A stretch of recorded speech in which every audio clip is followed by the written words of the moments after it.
Welcome to the Private Equity Experience podcast, your backstage pass to the strategies, stories, and secrets that drive value in the PE universe.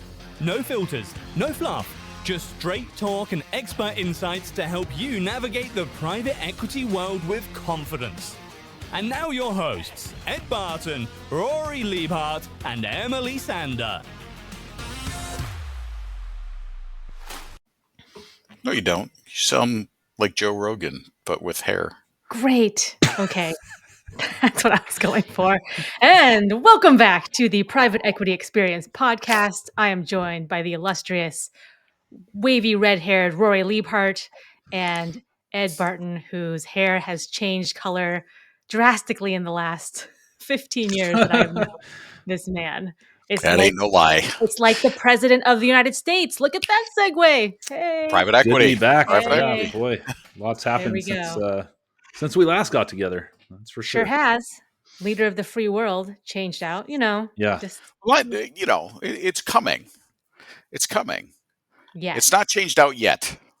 Okay, so we're in November of 2024. Yep. Trump has been elected for a second time as president of the United States. What in the world does this mean for private equity? Well, I'll start with, President Trump being elected to non-consecutive terms. It's only the second time in U.S. history since Grover Cleveland. Nerd alert. And so, that in and of itself, we're living in historic times. So just kind of docket that right up there with FDR, put Grover Cleveland, FDR, and Donald Trump. Yeah. So anyway, the biggest thing that the election, I don't know if anyone had predicted that it was going to be this sweeping an election with both houses of Congress plus the presidency.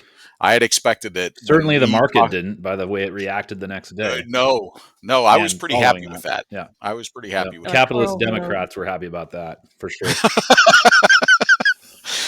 But the biggest thing, I had anticipated that when we were setting up and kind of doing some of the show planning, that we were going to be talking about a divided government and what the impacts for that had on particularly the 2017 Tax Cuts and Jobs Act legislation, which a lot of that expires this coming year. That's right. And for those folks who don't kind of understand Tax Cuts and Jobs Act, that cut corporate income tax rates. It essentially increased the standard deduction for most folks. It cut capital gains tax rates. So it made it a very business friendly type tax structure, very investor friendly tax structure, especially on the real estate side. You had President Trump and kind of control of Congress. He was a real estate investor or real estate developer as his early career. So a lot of those pain points that he had experienced as a real estate developer, he tried to excise from the tax code, pun intended, in the 2017, and a lot of those expire this coming year. That's right. And so it's interesting. It's going to be interesting to see what survives and what doesn't, particularly given how populist the electorate has become and how populist the Trump campaign ran. Yeah. Okay. So let me try to break down like three things I think I heard. One, you said the corporate tax on businesses. So like how much tax a corporation has to pay. If that goes down, they have more money. Yes. They have not only more money to be able to spend or to dividend out. So it goes where before it would go to the government. Now it goes either into reinvestment or it goes back to the investors. And then there was a second one you said, which I think was just income tax. Was that just for individuals, setting aside all the rhetoric and other horse crap that goes on with politics? The Tax Cuts and Jobs Act in 2017 was the largest middle class tax cut in my lifetime because it increased the standard deduction so that most folks now didn't have to own a house or have property taxes and stuff to be able to get a big deduction on their taxes. So it was great for those folks. And it also decreased the capital gains tax rate. Third one. It's actually, well, yes, the two are kind of tied together. Okay. the two work together on the individual level to make investing more attractive. Yep. Okay, so break the third one down. Capital. So when you So on the capital gains tax side, if you don't make a ton of money, Yep. you may get your capital gains taxed at zero. So I mean, it's really up to like a maximum of 20% versus if Vice President Harris had been elected, she had talked about increasing it back up to kind of the standard, the same rate as your normal income tax, which would have been 37 to 39.5%, or 39.6. So I mean, it's a dramatic improvement for those who are investing, and also what that translates into on a private equity side Yes. is owners, Hmm. founders, founding management team are likely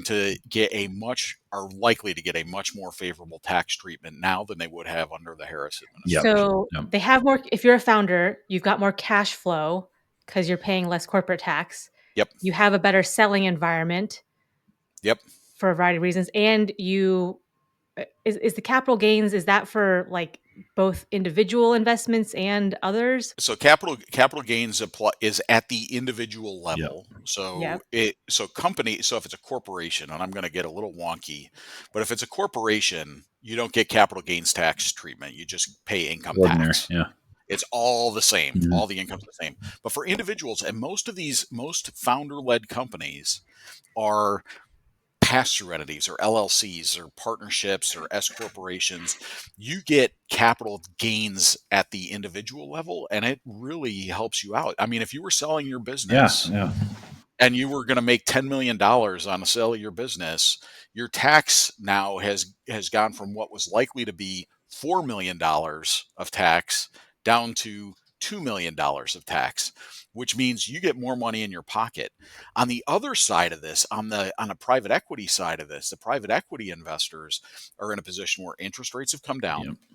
They've got lower. So normally private equity investors invest as what's called a blocker C. Mm-hmm. And I'm not going to get into deep, dark, dank blocker C discussions, but let's just assume for a moment blocker Cs are taxed at the corporate tax rate. So they were looking at potentially seeing the increase of their taxes go back up to 26, 28, 30%. Now it's going to stay likely down at 20. So it makes that investment more valuable to them because there's more money retained in the business. So as a result, I would expect to see the private equity environment we'd start to see increased deal activity. Yep. We'll start to see increased prices, especially as interest rates are coming down. We'll see increased prices again. And with the likelihood of the Tax Cuts and Jobs Act being extended at least another 4 to 6 years under a Republican kind of sweep of the election, I'd expect that perception of stability is going to allow more deal flow.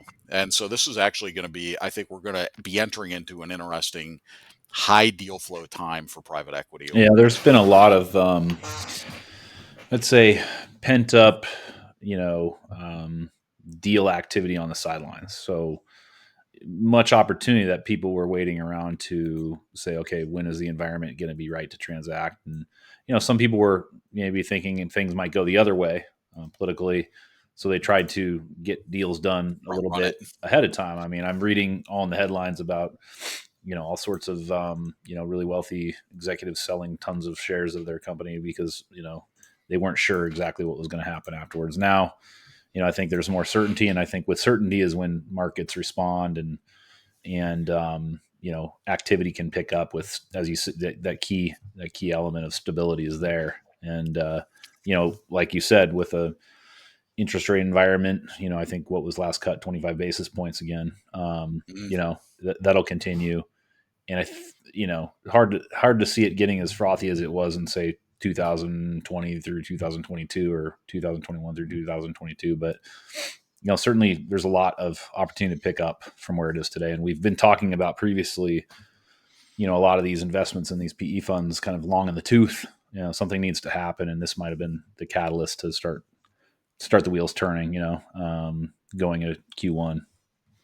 So all of these policy investments are to try to make an environment where deal flow can go up. Yeah. But I'm imagining it's kind of like they're betting on it going up a certain amount and that feeding the economy and making the economy flourish. And if it doesn't, there's like the risk or the downside is it doesn't stimulate the economy enough, and then Yeah, I long think term bad things start to happen. yeah, this is very much an overgeneralization, but with the Republican political party, the platform's about removing friction from commerce in so many ways, at least domestically, so that things can freely transact. Whereas, um,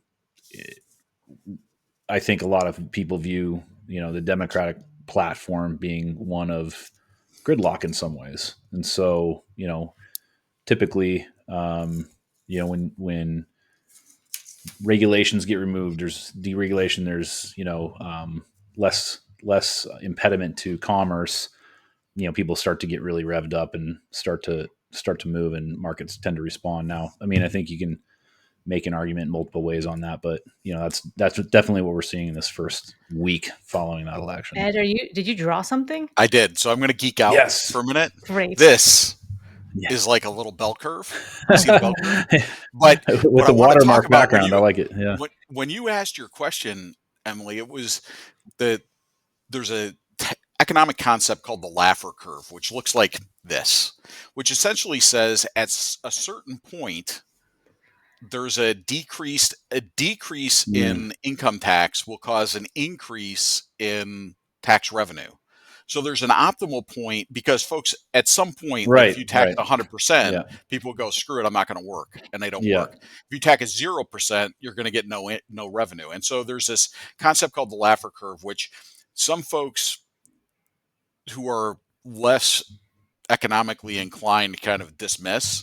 But there's a truth to this, which is there's an optimal tax rate to maximize income. And the argument that you were making is, yes, the tax policy decisions that are made are generally done for two reasons. One is to stimulate the economy by trying to find the optimal point on the Laffer curve where get it that maximizes optimal government nominal revenue. dollars up by reducing the rate. Yeah. Yep, because you reduce the rate, which then causes additional business activity, which then causes additional revenue, and the decrease in the rate, the increase in the revenue more than offsets the decrease in the rate. So that's one piece, and then the other piece for tax purposes goes to what Rory was talking about, which is tax policy is a secondary application of other regulatory policies. So you can go, I'm going to tax gasoline to reduce the demand on gasoline and utilize the proceeds from that to offset carbon emissions, for instance. And so the combination of those two things, Republican administrations tend to have less regulation.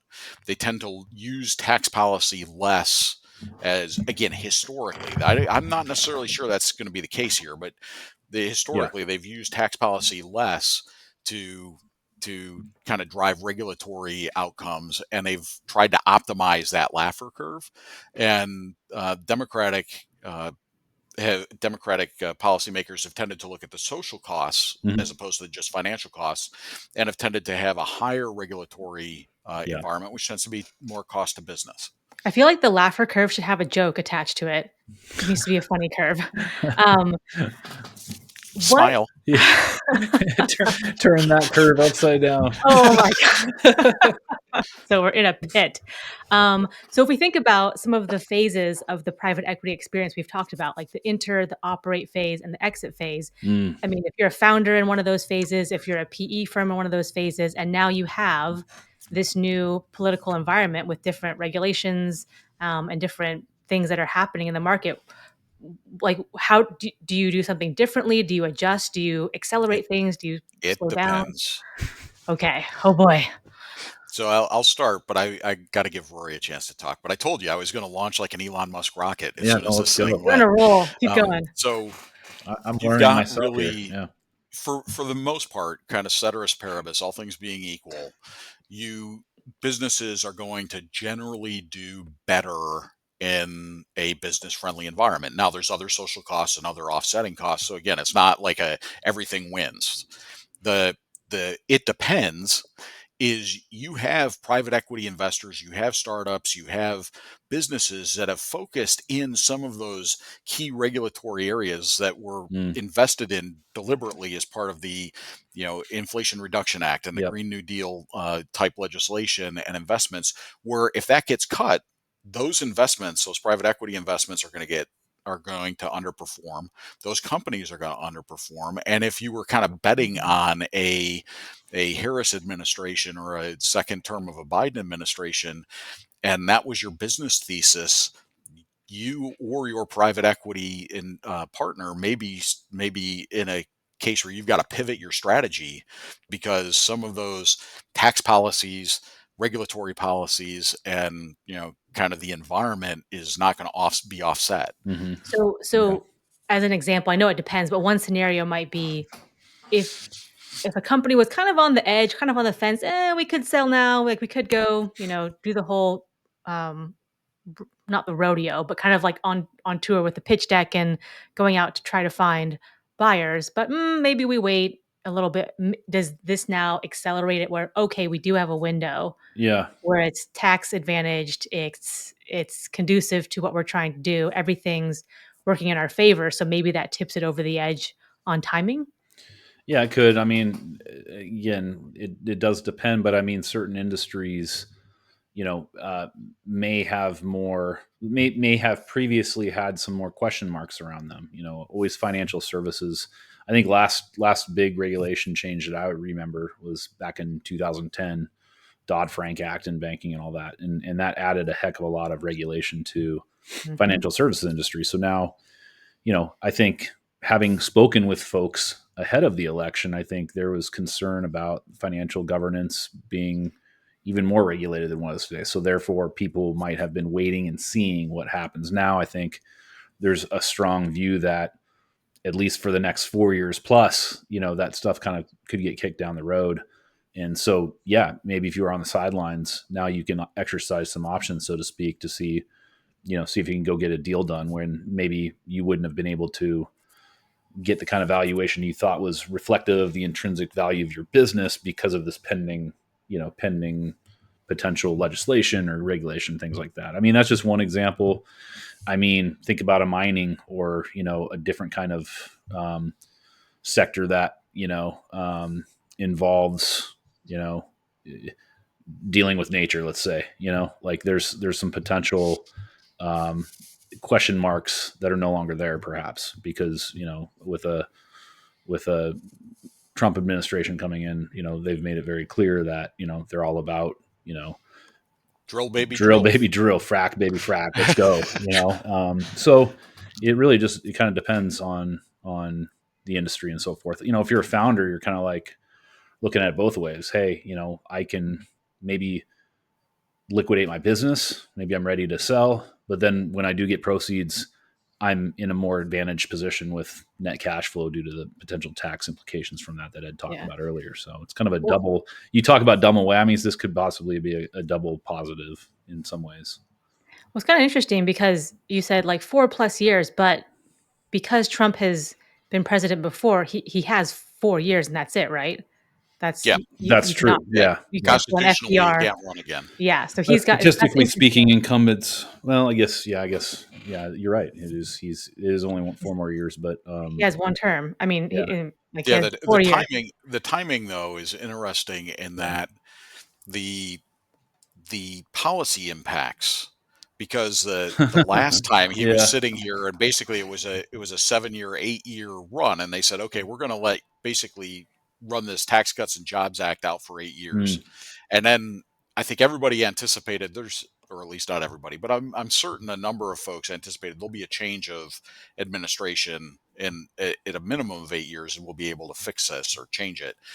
You now have a Trump administration again that could pass legislation that could go 8 years more or 12 years more on a tax side and basically go, these tax provisions don't sunset. Now, that doesn't mean that they can't be changed Sure. by subsequent legislation, but it would not surprise me if the hand of the Trump administration, just like the old one carried through the Biden administration, if this one doesn't carry through the next couple administrations as well. Yeah, this is perhaps a cynical view, but what I've seemed It's to politics. How can you be cynical? yeah.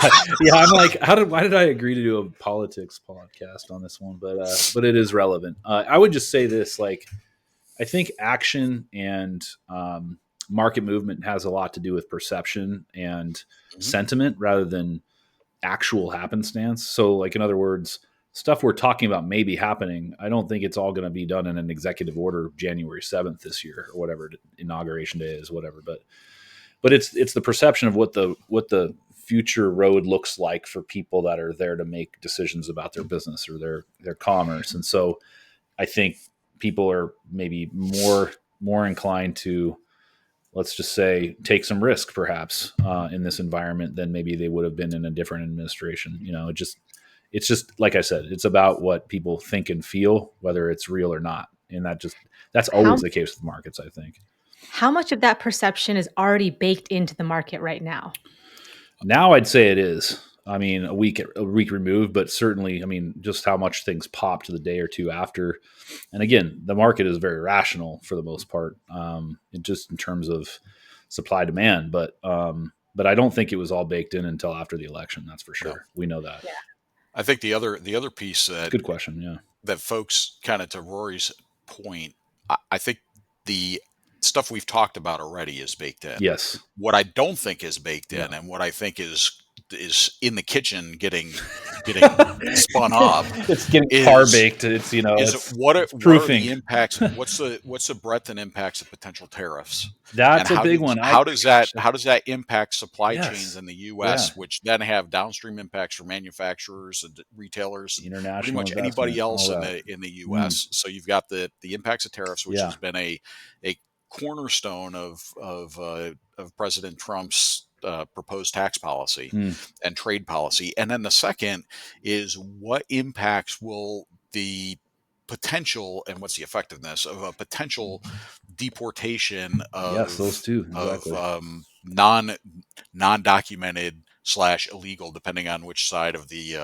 political aisle you're on, of immigrants, and how does that impact the labor position in the U.S., both cost of and supply of labor, and how does that have downstream impacts on both demand and supply for U.S. goods? And again, those elements, I don't think we know enough to know how they're baked in the cake. I think the tax pieces that we've talked about and kind of the likelihood of the Tax Cuts, Jobs Act, stuff like that are going to continue. That's baked in. I think those two elements that I just talked about are not baked in. And I think that's something that private equity investors, that founders, that pretty much all of us are going to have to think through as we're kind of looking forward, going, okay, what impacts are these going to have on our businesses or our investments?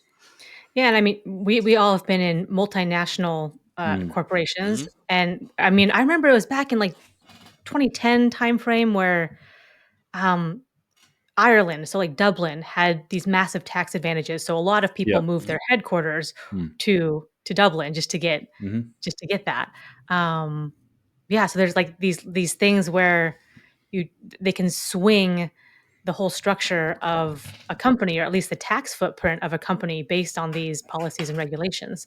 When you're talking about 100-200% tariffs on incoming goods in certain sectors, I mean, what sectors are we talking about? Are we talking about microconductors or semiconductors for chips and things that power AI, which versus like food and soybeans and whatever it may be? Like, yeah, I find that's where it's probably going to be not as cut and dry as maybe media would make that out to be as far as a position. Like, it just seems to me that we are so dependent on goods coming in, and we are so dependent on labor that's inexpensive, and also innovation from folks that come to the U.S. from all parts of the world as well. I've wondered that recently, is like, is any sort of, let's call it, protectionist policy going to hurt our ability to innovate and be kind of at the forefront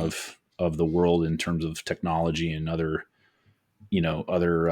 intellectual capital, like I just don't know. That's an interesting. Yeah.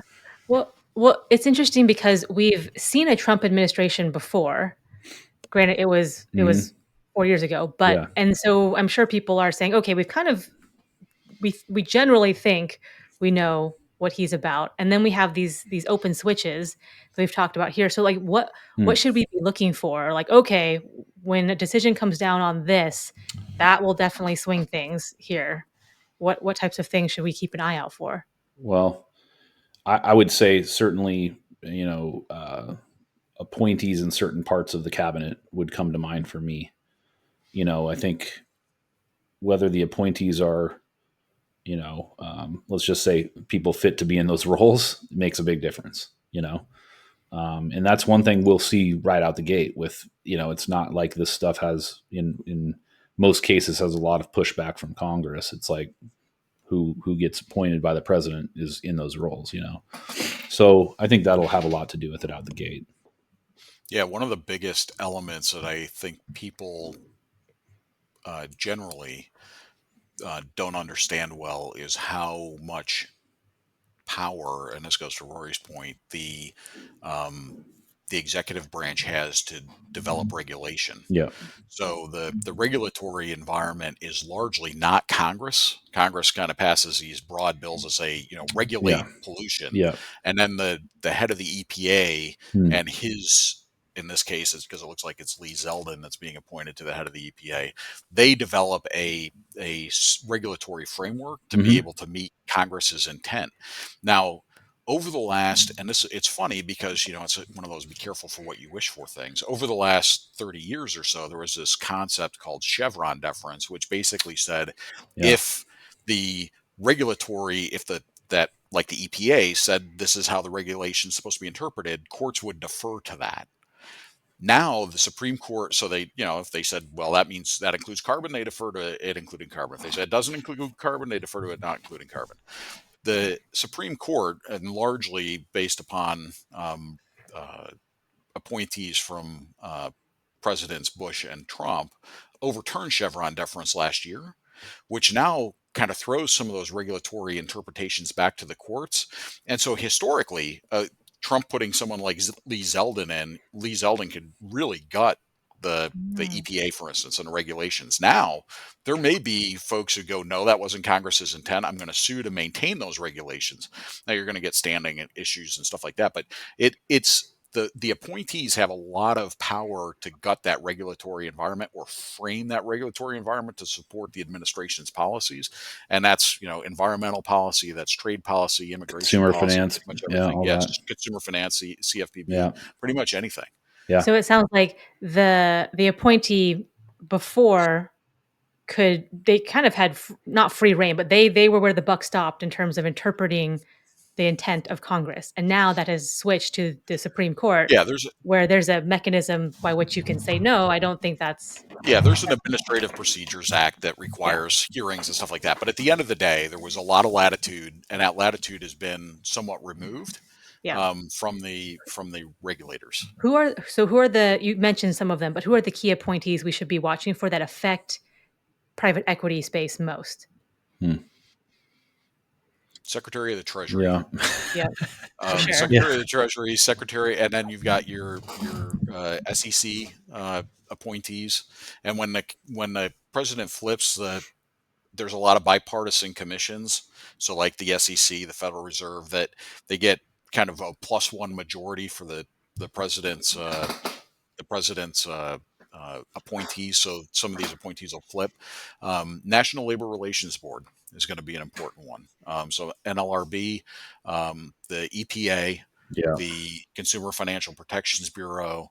There's, pretty much, it's almost like there isn't one that isn't going to be important. I think, Department of Education maybe less so, but Treasury, CFPB, Federal Reserve appointees, judicial appointees. And the reason for that is simply because, and you talk about in the context of private equity is, a lot of people think it's private equity backs, manufacturing and financial services. But the fact is private equity is as we've talked about, a key tenet of every industry in every business worldwide. So presumably, the influence of someone at the top of one of these agencies can impact, the interests of private equity in very direct ways, regardless of industry. Yeah. Yeah. If you're a managing director of a PE firm, and I know this answer depends as well. Like, what's your response to Trump being elected? Lobbying dollars and get somebody staked out in Washington Yeah, D.C. you're happy that probably your carried interest Yeah. interest treatment for your investment is likely to be maintained. Although again, that's when I go back to the beginning of the podcast and I said, the populist Yes. piece of the election may overwhelm some of those elements.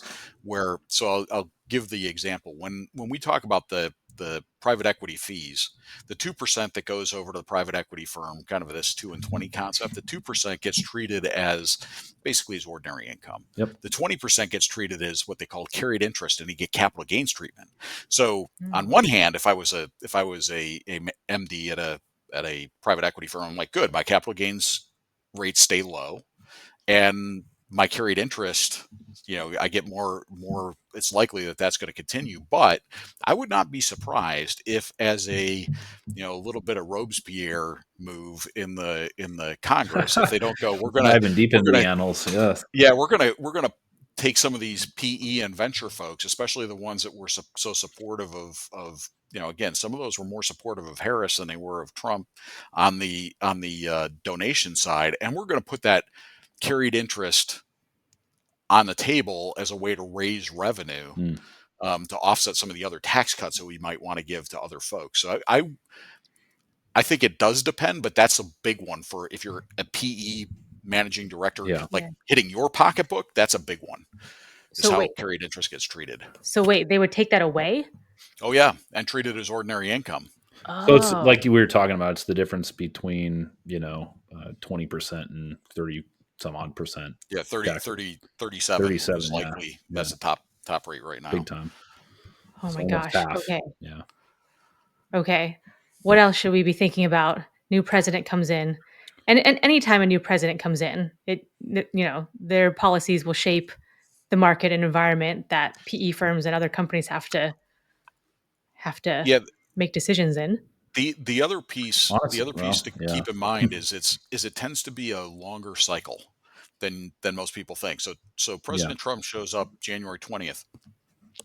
The impacts of the Administrative Procedures Act, which I talked about, that regulatory environment, they have to do hearings and things like that to make changes. You got executive orders, but those, again, he can do those day one, Yep. but they take time to implement. So as a result, you're almost 2 years in before you really start to see the impacts of what the Yeah. administration is going to do, Yeah. unless you have a tax bill that passes, which can And be then the the result following. of that, which maybe felt, a couple years later, that the new administration claims responsibility for because it Yeah, happened they on either their watch, right? claim responsibility or benefit. Yep. Blue or red. That's always the way it goes. Yeah. Yep. I'm quite interested to see, how the geopolitical things that we've been, finding ourselves involved with over the last few years shake out. Certainly Trump is very, very much like, I'm going to resolve these things, once and for all. Yeah. And, I think that would be interesting to see how that plays out because defense spending also, something that private equity backs, all these things, it's just like, if the really big rocks to me are domestic economy, including fiscal policy, foreign policy, I think that's pretty critical. Being in the country we are and seeing how that plays out, I think both of those things, we should know relatively soon how things are going to start to trend, but the policies around that will take some time to implement. I think the other part, I'm going to your kind of comment about any time a president changes. I think more important than the president changing Yeah. is take a step back and look at the trend of the electorate over a Yes. 12 to 18 year Mm. cycle and go, how is the culture changing? How is the economy shifting? Because the presidential elections, the congressional elections are kind of a reflection, and they're not a perfect reflection. It's kind of sometimes a fun house, but it's a reflection of kind of what society is doing. And if we look at if you look at kind of from 1980 forward, the electorate has slowly been shifting. It's slowly been shifting to be a little bit more global free trade, open borders, open and out, and then you get some snaps back. And so the question, like with a Trump election coupled with some of the elections we've seen in Europe, is this, are we going from a period that has been like from 1980 to, let's call it 2020, a 40-year period of globalization, to now another period similar to the Yes. 1890s to the Fascinating. 1940s Yeah. of more of a nationalist type drive. And that, for private equity folks who are looking at long-term time horizons, 10-year investment time horizons, and trying to pick the trends, it's less about how the president vote is because that'll change, but it's is there a fundamental shift in how society is viewing the economy and how society is viewing the role of the federal government and the state governments, and can you pick up on that? Yeah. And demographics. I mean, we have Mm-hmm. baby boomers going out of the job market, and we have, as we talked about before, like potentially new people coming in from different sources and all those things. So it literally, like, the makeup of the country is shifting. I mean, it Very always much is, but so. I mean, I think with the baby boomers and some of these other Those influxes, born in the 50s and 60s that's are huge. now aging out, and that was a period when folks grew up there where it was, I don't want to say fashionable, that's not fair, but it was expected that you were going to be a little bit resistant to authority. You're going to question authority more. You had, the 68, kind of 1968 kind of combination of Vietnam, civil rights movements, all those kind of fundamental changes. The generations after that, and I've had conversations with numerous folks who are seeing the same thing. Generations after that, of which I just kind of tick into that Generation X piece because I'm the old guy.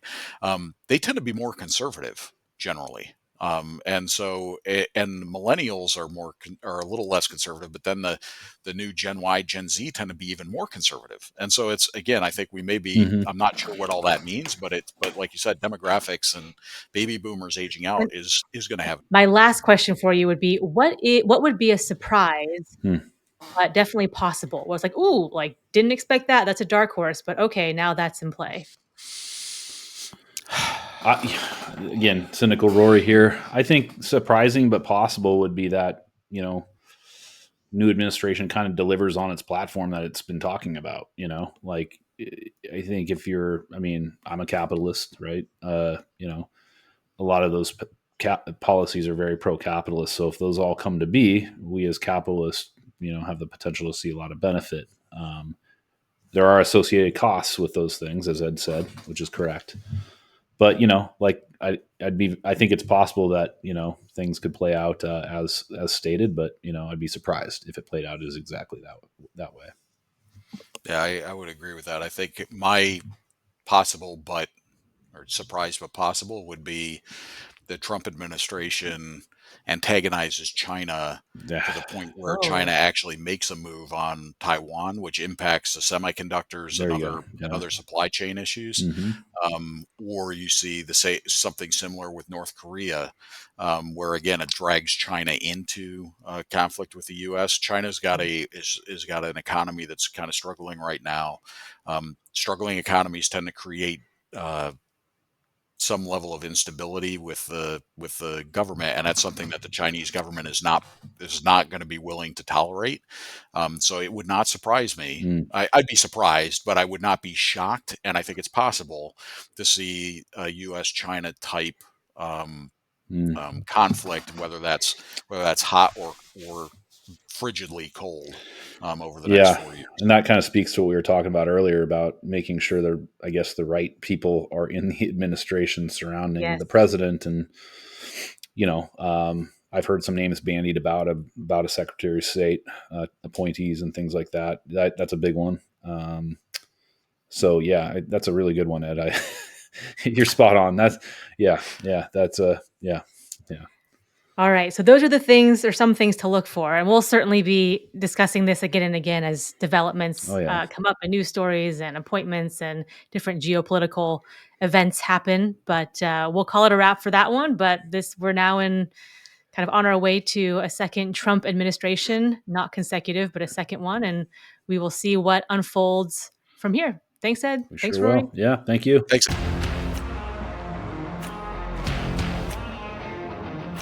If you enjoyed today's episode, please like, share, and subscribe wherever you get your podcasts.